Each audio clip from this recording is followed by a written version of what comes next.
All right, thank you so much for joining us on our program today on television, Africa Discourse.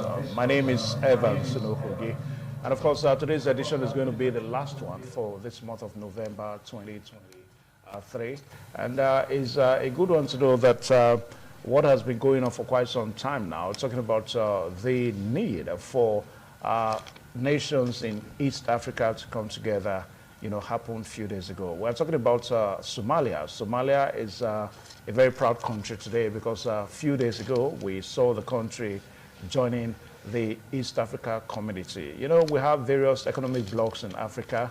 We've got ECOWAS, we've got the EAC, and of course we've got some others there. So that's going to be what we're going to be talking about today as Somalia becomes the latest country in East Africa to join the East Africa community, economic community, status. All right, so first and foremost, we're going to see the major headlines that we're following at this time.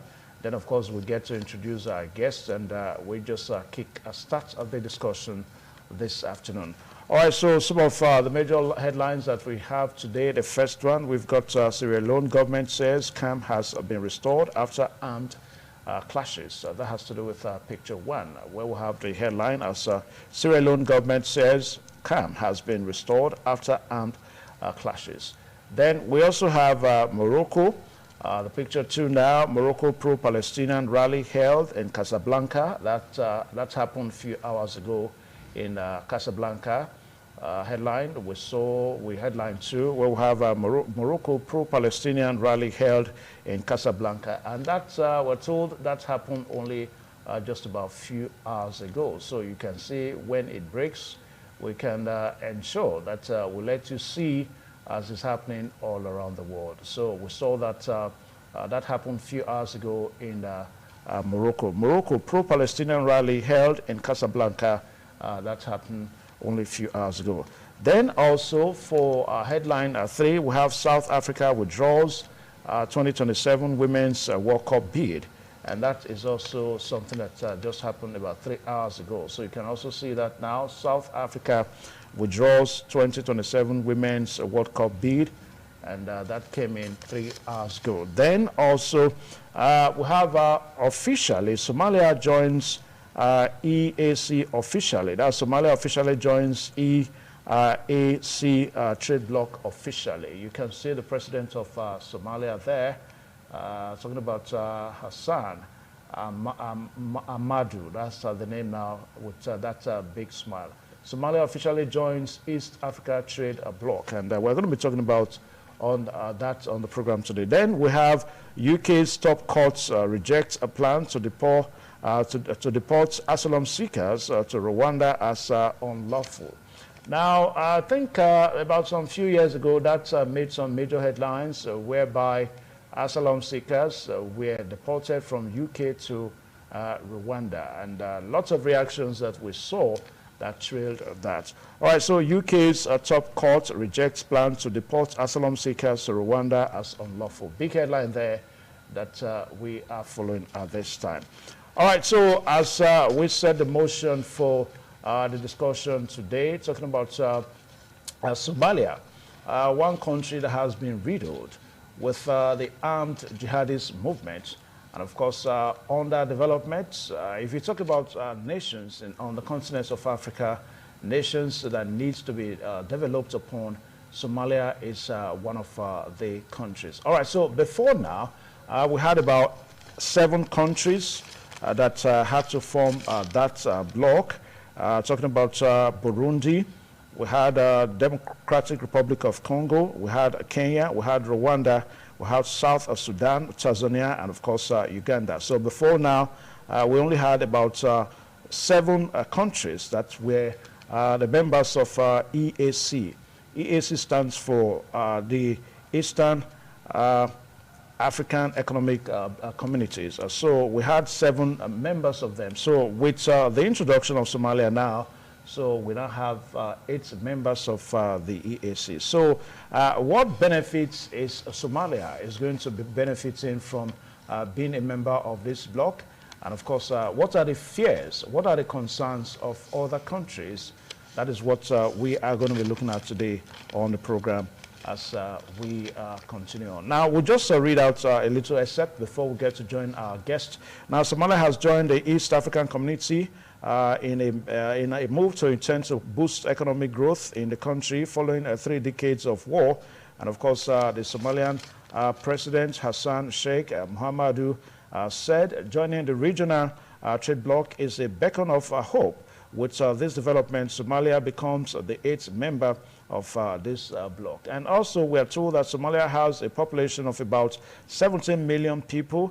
It is believed that this will improve economic activities of the eastern states, which has a population of about 30 million people. And of course, Somalia has been admitted into the EAC under the Treaty of Accession.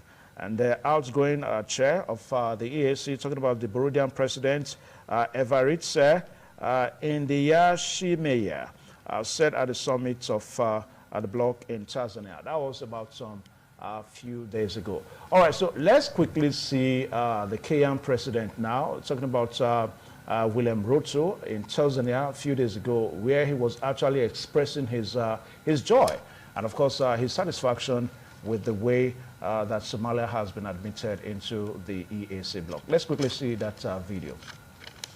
We welcome our sister nation of Somalia to join the East African community.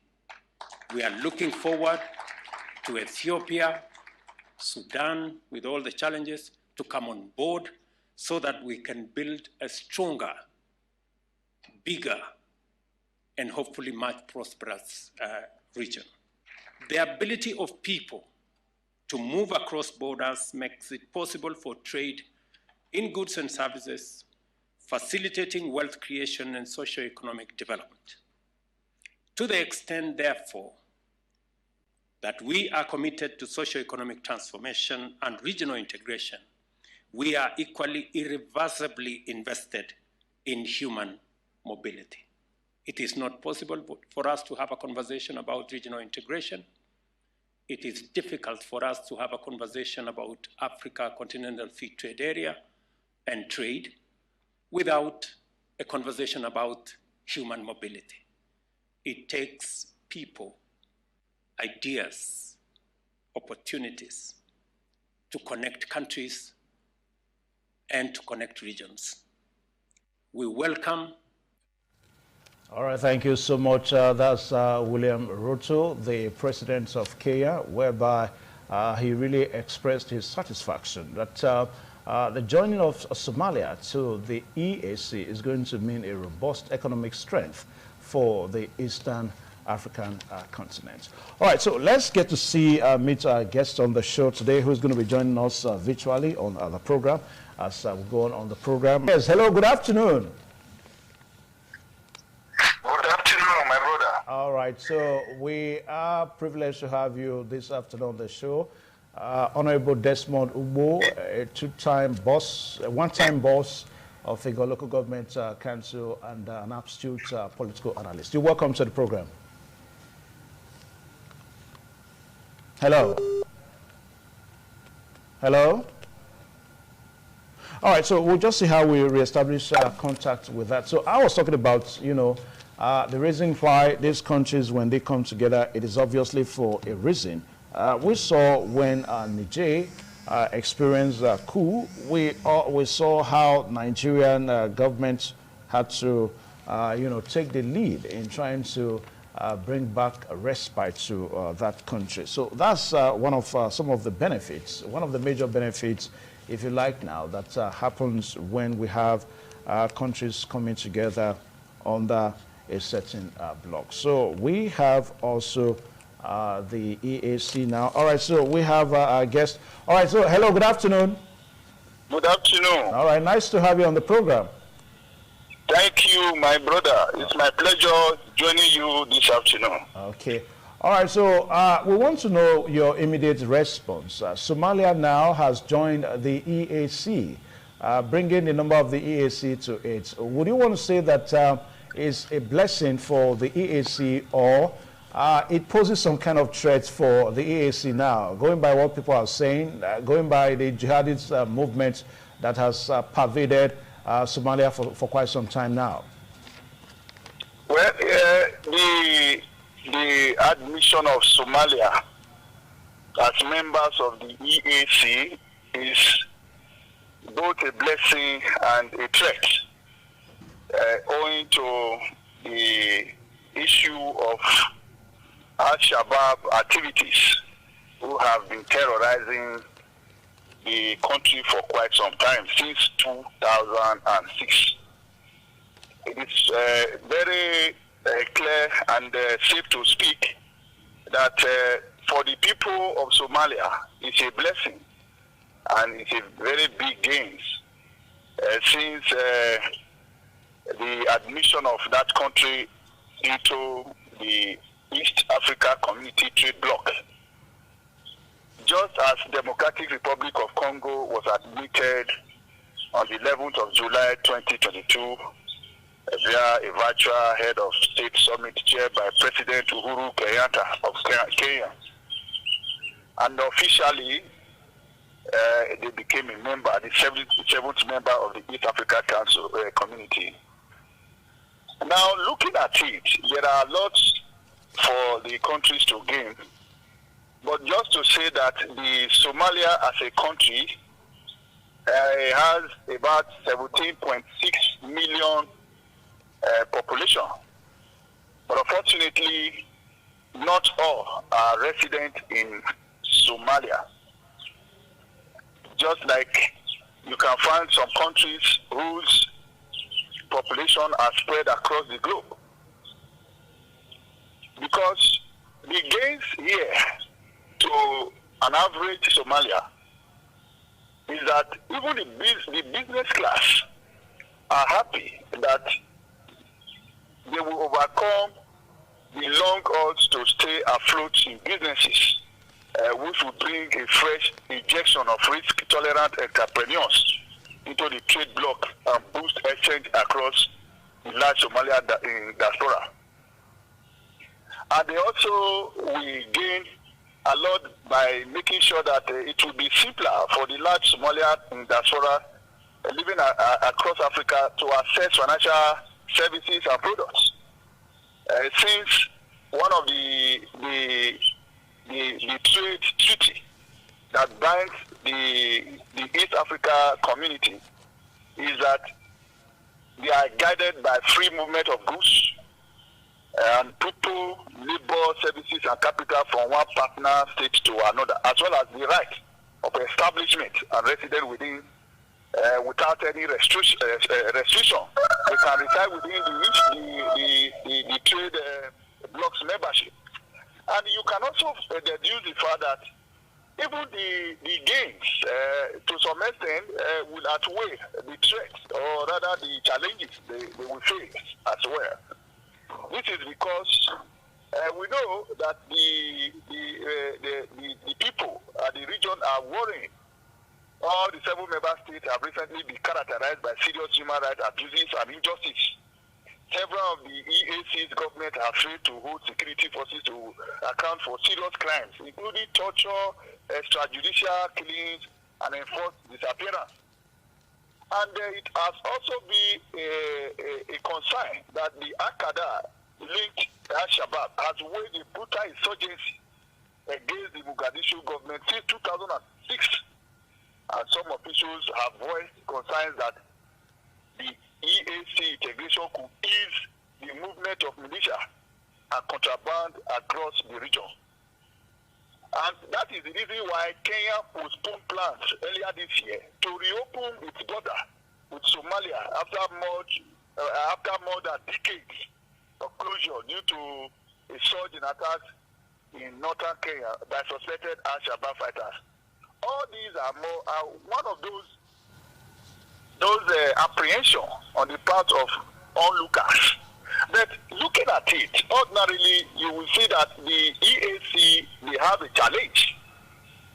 And the challenges they have, they include underdeveloped infrastructures, economic dominance of some of the member states with economic benefit of increased productivity, advantage skewed in favor, setbacks in regional integration effort within EAC due to multiple membership in other trade blocks by member states.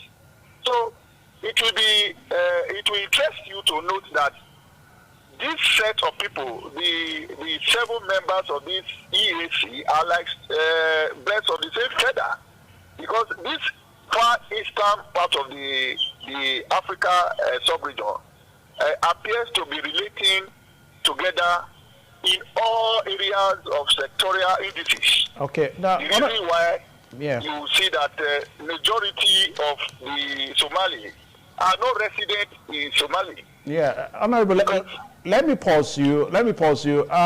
Now, we understand that the joining of Somalia to the EAC now is, there's a word that is used to characterize their joining now, known as Treaty of Accession. If anything is to go by, it shows that Somalia seems to have grown, outgrown some fears that even what you are trying to entertain on this program this afternoon. So if it is a treaty by accession that Somalia has come into the EAC, don't you think that that's probably enough reason for maybe you and I to maybe want to accept Somalia, that Somalia may not pose some threats to the EAC? That becomes your own opinion. If you are right with the assertion that people are no longer seeing it as a threat to the corporate regional unity. But then, what I am trying to say here is that, yes, Somalia has grown to attain the state where the other countries will see them as a power. But however, the activities of Al-Shabaab has become a threat in that region, and that the way and manner people are being murdered and killed, and the activities of the Al-Shabaab militants, especially in Mogadishu, which is the capital of Somalia, is a worry, it's a concern to every nation. If they cannot tame the excesses and the activities of this militia, how will it be if they now have free access into other countries where they cannot have free entry and free exit, and the activities will begin to grow within that sub-region? And that is the apprehension of an average African. Because the reason why the Kenya refused to open their border is what I am trying to describe here. Yeah. Because for some decades, the Kenya government under Uhuru Kenyatta has refused to open the border for the fear that the militia might extend their tentacle into the Kenya region. And that is the reason why people are now apprehensive. That look, if proper thing is not done by way of profiling those who come in and go out at the border checkpoint, it will lead to a situation where even the place of residence will have a fair share of their notorious activities. We know that quite some numbers of the Somalia, about 2.8 million Somalians, are residents in Kenya, for example. And about 534,000 are living in Djibouti. And even 4.6 million Somalians are living in Ethiopia. It's just a quite handful of numbers. About 5.7 million Somalis are living in Somaliland. So, ordinarily before now, they have been spread across the border. The reason why one of the Somali bank's director, Somali Bank, is one of the biggest and the major banks in Somalia, said his name is Mohammed Shuaib. He said a lot of Somalians will benefit from this admission of their country into the EAC. Okay. The reason being that perhaps in their place of abode, it might have been subjected to some checks and balances. But now that they are now a member, the restriction is no longer there. Then the simplicity of living and owning a business without any restrictions and a strength in the treaties that bind them will be encouraging to all of them, regardless of the geographical location that they are resident. Okay. All these are some of the apprehension that people from outside, owing to their initial activity, that is making one to reason that it is a blessing in one hand and it is a threat to the other regional bodies in another hand. All right, let's come off security concerns now. Now, what do you think is really the issue? Because, I mean, if you take other blocks, for example, the ECOWAS, member states, the underlying understanding of, having member states belonging to a bloc is because of economic issues, trade issues and all that. I mean, Somalia coming into the EAC now, it shows that import duties from member states is going to be cancelled for Somalia. Now, but there seems to be a major problem on the continent of Africa. I mean, inflation is on the high side. Now, I'm going to read out some excerpts to you. Now, we understand that the EAC covers, a land area of 4.8 million kilometers square. And, of course, that's about 1.8 million square miles. Then, of course, the EAC has a combined gross domestic products of about $305 billion US. And also, too, according to the bloc's website, the EAC trade as at 22 was 78.75 billion US. Now, all these are figures. But we find something that seems to be perpetual, on the continent of Africa, despite this economic bloc, this state belonging to economic blocks and all that. The issue of poverty, the issue of inflation, the issue of, it looks as if member states don't belong to... Infrastructural deficit. Yes, what do you think are the issues? Economic war, part of the trademark. Yeah. Regardless of the gains they intend to gain from the bloc. Just like every other country, there is no country that can live in isolation. The reason why they have these regional blocks for economic projections, because what you have, the other country may not have it. But putting them together, if there is threat of insecurity anywhere, poverty will reign supreme. The reason why they said poverty anywhere is a threat to prosperity everywhere. If the regional body look at the trade benefit without necessarily looking at the insecurity in the region, it will go nowhere. Because as we speak, owing together the 8 countries that form the EAC, the total numbers of population, the total population numbers in that region is roughly over 300 million. Yeah.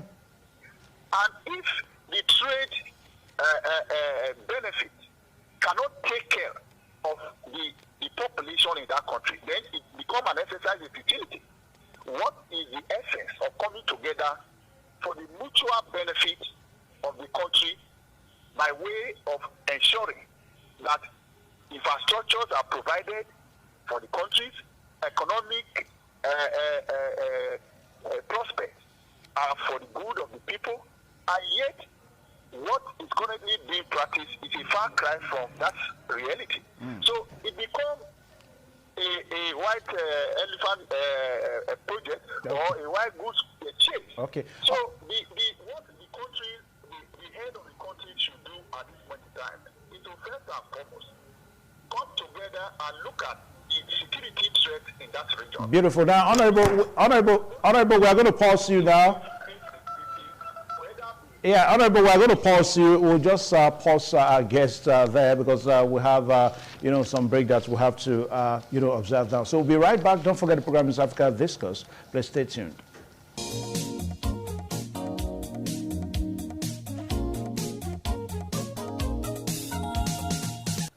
All right, thank you one more time. The program still Africa Discourse on independent television in Benin City. And we are still looking at the Somalian nation joining the East Africa economic community. That happened a few days ago, and we are still looking at the opportunities that the country, Somalia, stands to gain, and of course also trying to examine some of the fears that a lot of persons are having, because Somalia, that we know, has been riddled by economic issues as a nation, and also political issues, and also too security issues. But we understand that the way Somalia came into the EAC now has been termed, Treaty of Accession. By other words, it appears that Somalia has outgrown most of the fears that a lot of persons have been entertaining concerning the nation. Now, we still have our guests via the line now, still joining on, via Zoom call, and of course, we're going to be joining him. So let's try to see, because Somalia has, issues with some neighboring countries. There's no doubt about that. So we understand that Ethiopia is there, Djibouti is there, and of course, Kenya is also there. So we do not know whether this joining of Somalia to the EAC is going to mean some form of tranquility between Somalia and these nations that Somalia has had issues with. And also, too, we also looked at, the economic power, economic strength now in terms of trade among, other nations of the EAC. We saw that the EAC, has, had a combined gross domestic product of about $305 billion US. And of course, we also understand that according to the blog's website, that is the EAC website, trade as of 2002 was valued to stand at $78.75 billion US. And the last member to join the EAC before Somalia was Democratic Republic of Congo in 2022. Now, all these are statements to show that before Somalia came to the EAC, some EAC, really had some very good position in terms of, doing things economically among member states. So what benefits will EAC stand now that Somalia has joined into the economic bloc? Now, we're going to be joining our guests one more time, Honorable Desmond Ubu. All right, so we'll have him back now. Yes, Honorable, glad to have you back. Thank you very much. Okay. All right, so a while ago, you were trying to look at the fears one more time. I mean, the kind of strength, economic strength now that the EAC has had over the years. And I also asked the question that it's somehow similar to ECOWAS too. You hear their domestic, the gross domestic produce to span into billions of US and all that. But look at member states. Member states most times are in economic, squalor, economic shambles and all that. So what do you think is responsible? I ask that question again. Thank you. It is what you bring to the table that matters when it comes to comparative advantage in any trade. When you cannot produce and you rely heavily on what others produce, you will be at the detriment. So they have to look inward and making sure that they produce to the capacity of exportation. If not, they will be at the mercy of those who are stronger within the bloc. And looking at the economic viability of these countries in question, they appear to be at par, considering their position in the economic indices of Africa sub-region. It will be interesting to note that even the West Africa sub-region, it is those countries that can take care of their country by way of GDP and also have enough to export that will stand tall among the equals. So the idea of belonging to a bloc is not for the mere membership, but you have to maximize your potential by way of making sure that you take adequate care of those economic propensity that will lead the country to a a greater future. All right, so Somalia has neighboring, boundary issues with some neighboring countries like Ethiopia, Djibouti, and of course Kenya. All these countries now are members of the EAC. So do you see joining the EAC now as readily putting those I don't know. I think it has to do with boundary issues and all that. Do you see them? I just told you a while ago that the ethnic Somalis that are principally concentrated in Somalia are roughly about 17.6 million. And out of which about 5.7 million are living in Somaliland, while the others, like 4.6 million of them, are resident in Ethiopia. And others are living in Kenya and Djibouti. But let us look at the reason why most of these populations are concentrated in other countries. It is not far-fetched from the issue of insecurity. It is because of the activities of the Al-Qaeda and Al-Shabaab that make most of these people to leave the shores of their country and seek refuge in the neighboring countries.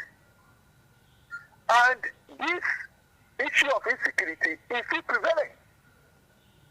Nothing much has been done to nip it in the bud. So, not until the Somali government collaborate with the neighboring countries, at least come together and provide solution by way of arresting the ugly trend of insecurity in the country before those in the neighboring country cannot have the respite to come back home. So the reason why the Somali Bank of Somalia are happy that with the recent development, those in diaspora cannot have a sign of release by way of assessing the financial credit in the country and also tapping into the economic viability of the sub-region. I think just like when the Democratic Republic of Congo applied, the rate at which Somalia applied and they got the admission is so much of a pity than consideration. Because they knew, and even the Somalian government knew, that they have no other choice than to join this sub-regional bloc, and so that they can help to regime their economy. So until the issue of insecurity is tackled headlong, the gains will be short-lived. Yeah, Honorable, a while ago we played, to our viewers at the inauguration of the joining now at Erut Bruchena, if I get that name correctly now, in Tanzania, whereby the Kenyan President William Ruto actually lauded the efforts of the Somalian. Now, if you say that Somalia joining the EAC is more of a pity, from a pity standpoint of view, so don't you think that other neighboring countries are ready now to probably give that big brother helping hand to Somalia? Exactly. The truth is that they not see them living in squalor. A situation where the citizens are no longer having a trust in the government of the country, and nothing seems to be working. And one will look at the citizen from Somalia, and it will be very easy to describe and say, this is coming from Somalia. And that goes to show that the living condition of an average citizen in that country is like living in hell.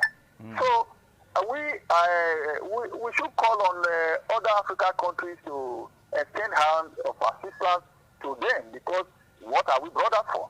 The reason why they join the bloc is not necessarily for the gains of it. What can they offer, considering what other countries are offering?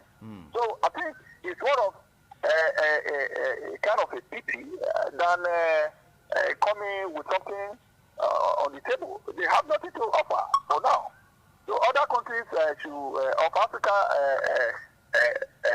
should assist them, as a matter of fact, so that those in diaspora who have left the shores of the country because of fear of the unknown can begin to return back home. Not until that is done, then it becomes a same thing. All right, so we have some other economic, blocks in Africa. Not only the EAC, we have the Arab Maghreb Union, known as the UMA, and we also have the COMESA, the Common Markets for Eastern and Southern Africa. And we also have the SEN and SAD, that's the Community of Sahel, Sahara States, while we also have the EAC now. That's the one we're talking about now, the African Economic Community now. So we also have the ECAS, that's the ECCAS, the Economic Community of Central African States. We have ECOWAS now, the almighty ECOWAS that Nigeria belongs to. That's the Economic Community of West African States. Then we have the IGAD, that's the Intergovernmental Authority on Development. Then last, we have Southern African Development Community, that's the SADC. Now, just as we have 8 member states now of the EAC, we also have 8, blocks, economic blocks on the continent of Africa. Now, there seems to be a major problem in Africa. Perhaps I asked this question a while ago, there's a major problem in Africa, the problem of underdevelopment, the problem of poverty, and of course, the problem of infrastructural deficits, Now, would you want to suggest, or where do you think all these blocks should start from in order to put the poverty issue behind in Africa? My brother, what is so alarming and shocking is that even in the face of this mirage of regional blocks for economic viability amongst member states, we still have the hand of the imperialist colonial master in all of these regional bodies. Because at the end of the final analysis, you would identify that what they have as in their strength, what they can produce, the economic goods, so to speak, that they can raise from their respective countries, is being shipped abroad at the expense of those who are back home. Where will those at home now have that relief? That is where poverty begins to rear its ugly head. Passive opportunity over repeatedly is what they term as poverty. Africa is blessed. We have a lot of mineral resources. We have even human resources. Most of the best brains in Asia, in UK, in Europe, in other parts of the world are migrants from Africa. Because of the manner, the leadership of our country is ruling us, made most of them to leave the shores of their country in search of a greener pasture. And the brains, the potential that they have that could not be put into proper use at home is now being used for the betterment and the advancement and the development of the countries of their residents. So it is on the part of the government to look inward and do what is right. What is right are we asking them to do now? It's first and foremost to look at the system of government that is being practiced in Africa. Is it in line with our culture and tradition? Because the best friend, the best teacher to every government is culture and tradition. Yeah, when Most you say the system of government that is being practiced today in Africa are just foreign system of government. Nah, they are not in tune with our system, with our people. If you want to suggest now, are you trying to suggest something for Africa? I mean, basically, states in Africa are practicing democracy, except the fact that we had very recently the military junta making incursions into democratic space in Africa. Most nations in Africa have been practicing democracy, some very, very few practicing something else. Now, what are you trying to suggest for Africa? I mean, bringing our cultural disposition into bear this time? Okay, now let Africans domesticate democracy. Democracy has been in existence before the advent of colonial civilization.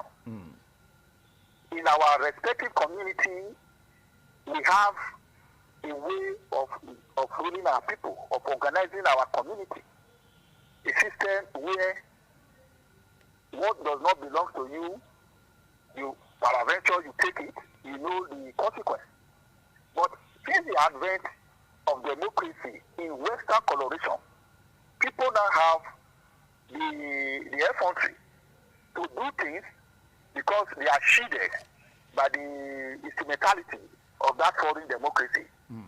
What am I trying to say here is that the type of democracy that we borrowed and is under practice in this country is not fully domesticated. How do you mean? I mean, how do you? Yeah, democracy is a model that it has a simple and a single model all around the world. So when you say domesticated now, what are the things in democracy? Okay. Yeah. What I mean by domesticating the democracy here is this: we know that yes, in most climes in African setting, we have the problem of porous constitution. Now we have a way of doing things. Yes, democracy in the layman's term is government of the people, by the people, and for the people. Is the government in Africa today truly by the people? Is it for the people? Is it actually of the people? That is where the problem lies. The implementation of this democratic kind of government is what is belittling and bedeviling the corporate existence and enshrining poverty as a way of life for the common African people. In the Committee of Nations in the world, when you say you are from Africa, one thing strikes your mind that these are from poor set of people. That is the reason why they call the Africans the third world country. What actually makes us the third world country? If not the way and manner that our leaders run our democracy. For how long can we continue to be practicing a democracy that is not in tune with the actual democracy that is practiced in UK, in America, in other parts of the world, for example? So our own democracy is different. It's different in the sense that those that are elected to run the affairs of men in that country are not demigods. They turn themselves to the gods way above every other person. They hide under the instrumentality of the democracy, so to speak, to lord it over the people. And their children, their generation are way better than the people that they are enjoying the money to put back.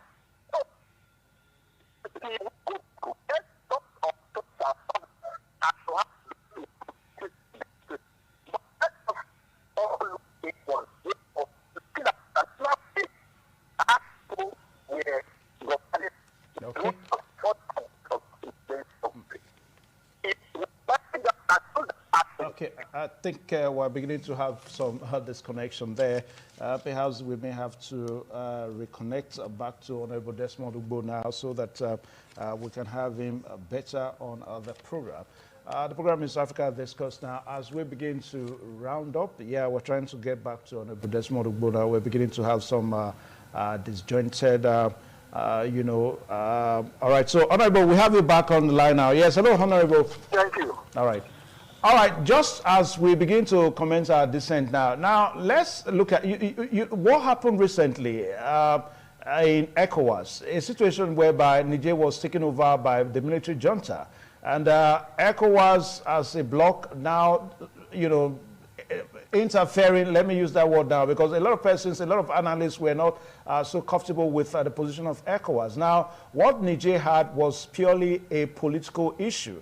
So for an economic bloc to be interfering into a political matter, that is not the purpose of setting up the bloc. Now, for the EAC for the EAC now, which is also an economic bloc, what is your message so that when political issues begin to happen to member states, so that they should mind the way they begin to interfere? I mean, a situation whereby ECOWAS had to be placing sanctions on Niger because it was a political issue for them. So what's your message to the EAC in this regard? To be candid, even in the face of this hula baloo in Africa, democracy seems to be the best. It's just that the application of the system of government that is the problem here. But however, the essence of the economic body coming together for economic well-being of a certain bloc does not also preclude them from interfering in the areas of advice. Interference here should not be mistaken. They are interfering because the essence of the people coming together is to ensure there is peace and harmony amongst the member states. And anything that can threat crisis to a situation where the country is no longer in peace, the people are now living in fear, it is the onus now fell on the regional members to kind of advise. It could be one of the constitution that binds them, or rather the agreement they needed to, that look, we must be our brother's keeper. Yeah, but don't you think in that bid that they also go against the interest of member states? I mean, their interest is purely economical. When member states begin to have political issues now and trying to solve economic issues going into politics, is that not against the interest of setting up the bloc in the first place? That is where I said that our leaders are the major problem here.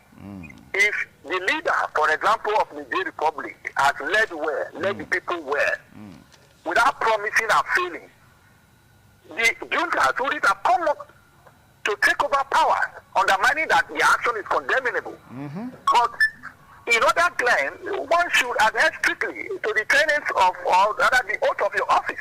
When you come on board and you promise, the people should be able to track those promises and ensure that they remind the people, the persons that promised, that look, this is what you said you want to do for us. Okay. But when you are now shifting the goalpost, you are now passing and postponing the evil day, it will catch up with you. Okay. That is what happened. It almost happened in Syria alone, about a few days ago, that the juntas also came out to demand for freedom.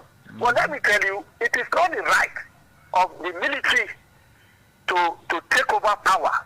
They have their own traditional duties to protect the territorial integrity of a country, and not to rule a country. Yeah, Honorable, because of time, we want to say a very big thank you for sparing your time with us this beautiful Monday afternoon on the program Africa Discourse. And we hope when we call upon you again, you will oblige us your time, Honorable. Certainly. All right. Thank you. All right, thank you so much. So that's it's Honorable Desmond Ugbo, one time boss of a local government council, and of course, a vibrant political analyst. Now, some facts are finding.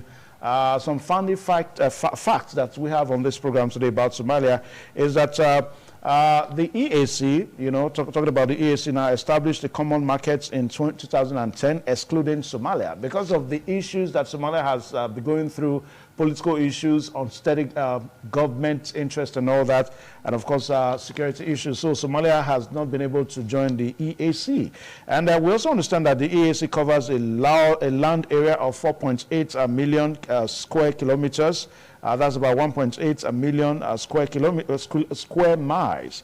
And the EAC has a combined gross domestic product of $305 billion US. And according to the Bloc's website, the EAC trade as at 2002, that's last year, 2022 now, was $78.75 billion US dollars. And the last member to join the EAC, that's the Eastern African Community now, is before Somalia was the Democratic Republic of Congo. That was in 2022 last year. So we want to say a very big thank you for all those that found time to watch this program today. And also for the new entrants into the EAC Somalia.